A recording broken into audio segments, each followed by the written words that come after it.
All right, guys, welcome in. I appreciate you tuning in. We're going to get right into this. Guys, it's going to be chaos November 1st. It is going to be chaos because SNAP benefits are suspending. They will not be giving any more. Anybody that's on EBT, SNAP, 42 million Americans have this government assistance, okay? They will not be receiving benefits on November 1st because of the government shutdown, which, by the way, is caused by Democrats because 13 times, the Senate Democrats have voted no to restoring the government back to normal operations. So because the government is shut down still by the Democrats, November 1st, SNAP benefits will be no more. It's going to stop, and it's going to be chaos. We already see so many people taking advantage, and you see all these people in Chicago and New York and California and all these blue-run cities stealing. Crazy. It is going to be madhouse, but I'm going to get into some of these clips right now, and I want you to see how so many people, especially in the Black community, are reacting to this, okay? They are now teaching their kids to steal. These ghetto kids are stealing, and it's so insane how parents have raised their kids to do this. So I'm going to get right into this clip, and I'm going to show you how disgusting it is that these kids are getting right into. I was blown away. Now we know that crime in the Black community is skyrocketing, but for the parents to be teaching their kids, I just want you to see this video real quick and just see how disturbing it is. Clip out. Okay, so there's 3 kids. They're robbing, stealing from a Walgreens in Dallas. They get locked inside. Okay, and instead of being scared, embarrassed, I'm gonna show you the attitude of them screaming, clowning the robbers, and threatening to attack them. Okay, and then you got as a parent, you guys are parents. Rob, please tell me how you would feel, and I'm gonna get into what I think the parents and all that stuff. But they just got caught, and they're locking them inside of Walgreens. Go for it. You got like 10 seconds to open up this door. I swear to God, I'm gonna break the door. What do you say? I'm gonna break the door. 10 seconds. I'll come him downstairs. That's it. Bitch, I've been through out of camera. Show 4 out of there. Look how these ghetto ass kids are talking to these adults. These ghetto kids, 5, 7-year-olds are talking to these adults. It's disgusting. Do that. You can open the door. Open up the door. I'm not playing. All I fucking know is y'all better open it. I'm not playing. You know how to count. You have time. Open the door. Open up this door before we break this bitch. Look at that, dude. Open up the door before we break this bitch. This is insane. This kid is 6, 7 years old. Who raises their kids like this? But the Black community, we got to stop this. We got to call the Black community out right now because this is disgusting. And this is what's going to happen on November 1st. It's going to be chaos in CVS and Walgreens and all these grocery stores. People are going to be stealing like crazy. And guess what? It's only one party responsible for this, and it's the Democrats because they have not worked with Republicans to stop this shutdown and resume normal operations. It's all the Democrats' fault. But these kids right now, this is crazy. Break some up in this bitch. I'm God. You are. Look, he wants to go hit her. I would like that for a Do not play with me. Do not. No kid is born this way. No, hell no. That's correct. These kids were No made. kid is born this way. Yep. Look at that. I will trash this all. I'm close. All right. Who talks like Here's my question. Is that the only clip? No, Rob? go ahead, Rob. This is them afterwards with the sister. She's going online because she's like, people are talking crap about them. Let me post a video which doesn't help the case at all. Rob, play this one. This is the sister. She make more money than you. She got her own house. She pay her own bills. She got more shit than you. You broke. You ain't getting no more shit. And that was not food inside the bag. That was snacks and toys. Snacks and toys. This is education. Okay, clearly these kids aren't in school. He just said it's not food, it was snacks inside the bags. What? Well, yeah, that's what y'all like the fuck. Matter of fact, everybody steal. Matter of fact, everybody steals. Everybody that knows know y'all got food. Everybody steals. This is what she's saying. Everybody steals. What's the big problem with it? I know my 5 and 6 and 7-year-old brothers and sisters were stealing and threatening to assault, adults and stuff like that. But everybody steals. I'm telling you, November 1st, Okay. If the Democrats don't work with the Republicans to end the shutdown, it will be a nightmare for all grocery stores across the country, period. Walmart, Target, all these places will be destroyed. People are going to come in more than they already do now and steal and steal and steal. And this is what the Democrats wanted. They wanted to get to this point right now so they can have all these people turn against the Trump administration. They're being strategic. And this is why they voted 13 times to keep the government shut down. So we're going to get into some more of these disturbing clips right now. It's just very sad that you see kids now being involved in this. Voting for the 13th time to end the shutdown, but it's expected to fail again. Officials are warning food assistance programs for low-income Americans are set to run out by the end of the week. Now, millions of Americans are questioning how they will get enough to eat. Let's bring in ABC's Jay O'Brien on Capitol Hill and business reporter Alexis Christoforous for more on that. So, Alexis, how big is the impact here if SNAP benefits run out? It could be devastating. In fact, I saw this one quote from the CEO of Hunger Free America. He says, we would have the greatest hunger catastrophe in this country since the Great Depression. When you look at the sheer numbers, Diane, about 42 million people on SNAP benefits. That is an insane number. 42 million people are receiving government assistance. But how many people are actually deserving of that? And this is why Donald Trump wanted to make sure there were requirements. But you're going to see people are already losing their minds in stores. Oh, baby. Now, pick it up, bitch. Pick it all up. Pick it the fuck up, bitch. I ain't destroyed Mind you, her kid's right here. shit. I'm making it messy in this motherfucker. Call the fucking police. Call them. Call them. Call them, ho. Call them. Call them. I dare you. I break my window. Fuck you. Fuck you for. I need a. Fuck you, bitch. I need the police right now. This how you in. This. Missouri. Bitch. Missouri Avenue. Missouri. This is a grown woman in Wendy's. I think it's a Wendy's. Destroying this store because she's upset about all this stuff in front of her child.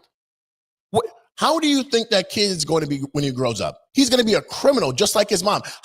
This is insane right now. It's not even November 1st. These people are losing their minds, and this is going to be another clip I'll show you. Are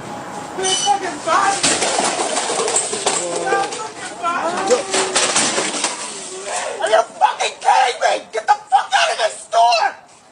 Stop. Stop. Just stop. Get the fuck out of this store! Just stop. Just stop. Just stop. Sorry, she thought it. Sorry. Okay, well you just disturbed the whole fucking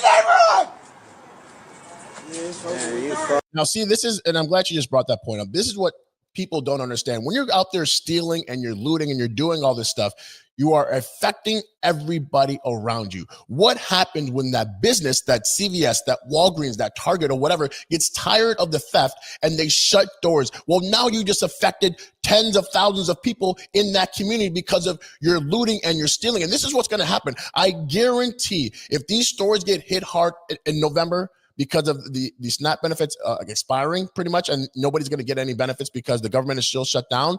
These stores, they can't afford to keep eating these losses of theft. You already see these criminals already before November 1st, already coming in and stealing everything. I guarantee they say, hey, you know what? Sorry, I'm going to close my business. I'm going to close my doors right now because guess what? I'm not going to get, sure, you might have insurance and stuff like that, but how many times can their store get robbed before they just say, you know what? I can't be in this black community anymore. I'm sorry. I'm sorry. I wanted to be in this black community, but I'm now afraid for my safety, the employers. And first of all, if you're an employee, you can't even stop anybody anymore. You can try, but most of the time the owners will side with the guests and say, hey, look, you know what? It's just goods. Don't worry about it. Don't risk it. And guess what? If you're an employee and you try to stop somebody from stealing and they get hurt, you are now liable. Can you believe that? I'm trying to prevent a crime and make sure that these people stop stealing from us. And if this person gets hurt in any way, they can now sue me and the business. So that's why some of these stores are just like, just let them steal. And this is crazy right now. Why do you think Trump is in these inner cities right now? Why do you think Trump is in Chicago and DC and Seattle? Because he's trying to stop the crime. But I guarantee November 1st, it's going to be a nightmare. But what are the people on EBT? What are they saying right now? Are they saying, are they no, don't get me wrong. Some of them are deserving of it, but there's a lot of people taking advantage. A lot of people taking advantage of EBT. So I want you to see a couple of these clips and see what they actually think of your responsibility as a taxpayer. What is your job as a taxpayer? It's your job as a taxpayer to provide for them. And that's what some of them think. I got an email from EBT. I used to get $740 a month for my 2 kids. And we not getting EBT no more. They took the EBT. They saying I got to work 20 hours a week. I'm not working for nobody. Get the fuck out of here. This is what Americans, taxpayer, work for us. They work for me. They got to help me feed my fucking kids. Get the fuck out of here. How dare you ask him to work 20 hours a week and be a good father and take care of his kids? How dare we ask any requirement of these people on government assistance, even though it's being funded by everyday average Americans, taxpayer dollars that he's receiving to sit on his butt and take care of his kids? This is crazy. And now he's upset that 20 hours a week is a requirement for him and he's not doing it. You know what I'm saying? Like, don't be quitters now. Y'all been helping us all this fucking time. Now y'all want to tap out. Get the fuck out of here. I want my EBT, yo. I want my EBT. And I'm not working for nobody. I'm a fucking boss. What the fuck I look like working? Yeah, what does he look like working? He's a boss. He's a boss on EBT. I've never heard of any bosses that are on EBT, government assistance, but I don't know, maybe I'm missing the definition of a boss. It's crazy that a boss can be on government assistance. And when asked to work 20 hours a week, he's saying absolutely not. The government is here to help. Come on. Y'all send all that money to Iraq, Ukraine. Y'all funding all these wars. But when it's time to help the Americans, y'all don't want to fucking help us. I just woke up. And that's sad right now. But let's see what this lady has to say. So since I've gotten so much feedback on my video about 15 hours of community service, I'm going to break it down to you very simply why I'm so against it, okay? First of all, I already have to take care of my 7 kids, okay? That is my service, okay? That's me contributing to society. Why? Food stamps. Taking care of her kids is giving back to society somehow. I never heard that before, but I'll let it go. Okay, that's me contributing to society. Why would I go to a place and have to do mandatory hours when they can control when I have to show up? They can control which days a week I have to do those hours. They can control whether or not I can use my phone during those hours. Those are 3 guidelines that I'm not willing to comply with. It sounds like a job. That's what it sounds like. Every American has to do when they go into a workplace. The employer tells them what days they're working, what hours they're working, and they have some type of rules about cell phone usage or whatever. But that's something that's required. That's so weird. But this is the problem when you have people on government assistance and they keep taking advantage and advantage and advantage. And you ask them one little thing. Hey, I need you to go to work for 15 to 20 hours. They say absolutely not. This is what the Democrats have enabled all these people to rely on government assistance. And this is why Donald Trump has said, absolutely not. We're going to start making the requirements right now and see if these people are still eligible. And guess what? You're going to have all these people drop off because they're not eligible anymore, because they're not going to want to work, just like this lady right here. I don't care. And that should not put me at risk of losing my $2,700 in food stamps at all. So y'all are sitting here jumping down my case. It's very unfortunate right now that we have people like this in the country that are just okay with just sitting on their butt and getting money for doing nothing, for having kids. And this is why we have so much waste and so much fraud right now, because people like these people who say it's your responsibility to work for them. It's not our responsibility for me to pay for you to stay on your ass while you raise your kids and just get government assistance. Why don't you take care of your kids yourself and work? I mean, you heard the guy. He said he's his own boss. That's right. He's his own boss while still receiving government assistance. I don't know any boss that does that, but and this is unfortunate, and we're going to see. But I guarantee November 1st, it's going to be a absolute nightmare. People are going to be robbing and stealing like we haven't seen before in a very, very, very long time. Like you said, like you said earlier, 42 million people are on government assistance. So unless the Democrats between now and Saturday say, hey, look, we're going to end the government shutdown and we're going to make sure that people receive their SNAP benefits November 1st, it's going to be chaos. Mark my word, I guarantee it is going to be absolute chaos. And you know, it's unfortunate because I feel sorry for, you know, the workers because they're going to have to deal with this. You know, what happens when the government when the departments are just shut down, when they can't afford it, when they can't afford all these losses, they're just going to shut down. You know, you're going to have so many businesses in the communities that need a CVS, that need a Walgreens, that need a Target. Just say, hey, you know what? This community is way too violent and I'm tired of the theft. We're going to move to a safer location. And now you just screwed out all the people that need that CVS or that Walgreens, you know? So we're going to see what happens between now and Saturday. But if the government doesn't get resumed for normal operation, the government still shuts down after November 1st, it's going to be absolute chaos and it's going to be a nightmare. So everybody stay tuned and see what happens. All right, guys, I appreciate you tuning in. Remember, like, comment, subscribe. I'm out of here.